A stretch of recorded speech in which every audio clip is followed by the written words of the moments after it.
Hello student, चलिए अब हम लोग शुरू करेंगे अपना सेक्शन ए यूनिट 1 का लेक्चर नंबर 4।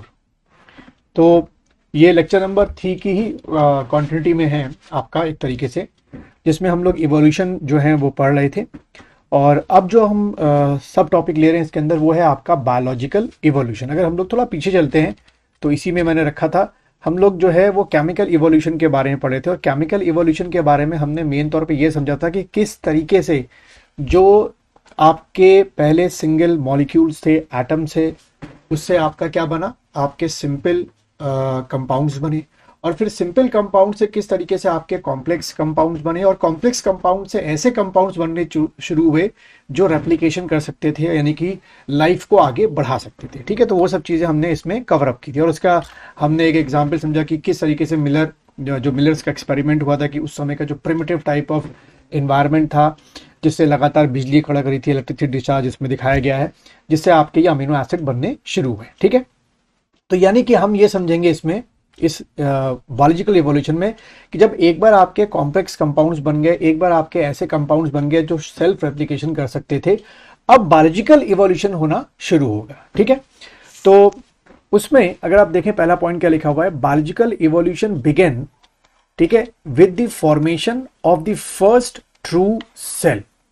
ठीक, यानी कि हमको ऐसे इमेजिन करना है कि डायरेक्ट ऐसा नहीं होगा कि फिश यहां लॉन्च हो गई होगी, या रेप्टाइल्स आ गए होंगे, या एम्फीबियंस आ गए होंगे, या एंजियोस्पर्म प्लांट आ गए होंगे, या जिम्नोस्पर्म प्लांट आ गए होंगे।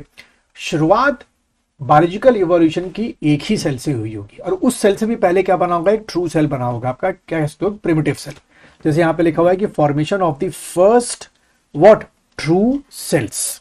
ठीक है, बायोलॉजी में जो आप लोग नॉन बायोलॉजी बैकग्राउंड के स्टूडेंट हैं, आप लोगों को मैं बता दूं, आप लोग पता भी हुआ थोड़ा बहुत, कि सेल जो है हम लोग दो तरीके के पढ़ते हैं। एक होता है आपका प्रो कैरियोटिक सेल हम लोग पढ़ते हैं, और एक आपका यू कैरियोटिक सेल पढ़ते हैं। ठीक है, प्रो कैरियोटिक सेल मतलब प्रिमिटिव सेल, जो कि आपके न्यूक्लियर मेम्ब्रेन में नहीं होता, और यू कैरियोटिक में न्यूक्लियर मेम्ब्रेन, न्यूक्लियस हो गया, और सेल बॉडी आपकी होती है। ठीक है, उसके बाद हम देखें अगर नेक्स्ट पॉइंट में, the first true cells did not require free oxygen.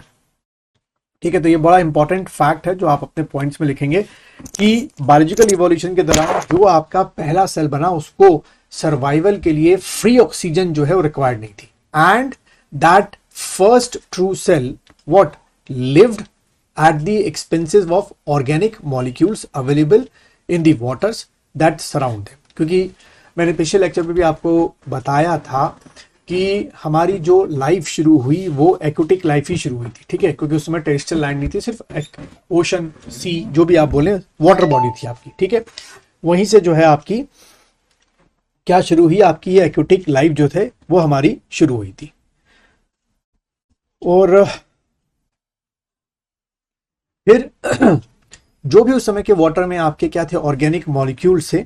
ठीक है, उन्हीं उन्हीं से सेल ने क्या करना शुरू कर दिया, अपनी जो सर्वाइवल के लिए जो रिक्वायरमेंट्स थी वो उस आपके अवेलेबल ऑर्गेनिक मॉलिक्यूल जो कि उस समय के प्रिमिटिव वाटर में था वहां से लेना शुरू किया। देन उसके बाद एज न्यूट्रिएंट्स वर डिप्लीटेड, ठीक है, क्योंकि जो वाटर बॉडी थी पूरी चारों ओर हमारे अर्थ पे, न्यूट्रिएंट अमाउंट कम था, लेकिन लगातार सेल बढ़ते जा रहे थे जो ट्रू सेल आपके बने। First cell capable of using carbon dioxide and energy from the sun. तो दो चीजों का इस्तेमाल किया उस ट्रू सेल ने, दो सोर्सेज का, जो कार्बन डाइऑक्साइड लगातार थी एटमॉस्फेयर में, और जो आपका क्या थी, एनर्जी थी जो कि सन से मिल रही थी, to make their own food through the process of photosynthesis must have arisen. ठीक है, तो ये हम थ्योरी में मानते हैं कि ऐसा हुआ होगा कि कार्बन डाइऑक्साइड, क्योंकि न्यूट्रिएंट्स लगातार वाटर में कम होते जा रहे थे, और जो ये ट्रू सेल थे लगातार बढ़ते जा रहे थे, तो भाई अब उन सेल्स को सर्वाइवल के लिए कुछ ना कुछ एक अल्टरनेटिव मेथड जो है निकालने थे, तो उन्होंने ये मेथड निकाला। ये आप अपने टेक्स्ट में लिख सकते हैं।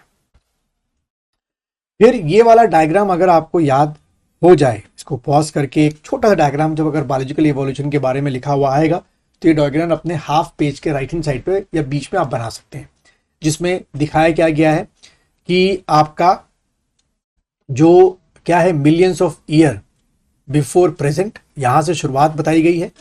ठीक है, और मल्टी सेलुलर जो फॉर्म्स हैं वो बनने शुरू हुए। उसके बाद धीरे धीरे फ्री ऑक्सीजन आनी शुरू हुई। फिर ऑक्सीजन जो है कहाँ पे आनी शुरू हुई, इन एटमॉस्फेयर में आनी शुरू हुई। फिर अभी जैसे हम लोग समझा कि जो ट्रू सेल थे उनसे ऐसे सेल बनने शुरू हुए जिन्होंने एटमॉस्फेयर की कार्बन डाइऑक्साइड को और आपके सनलाइट को यूज करके फोटोसिंथेसिस करना शुरू किया।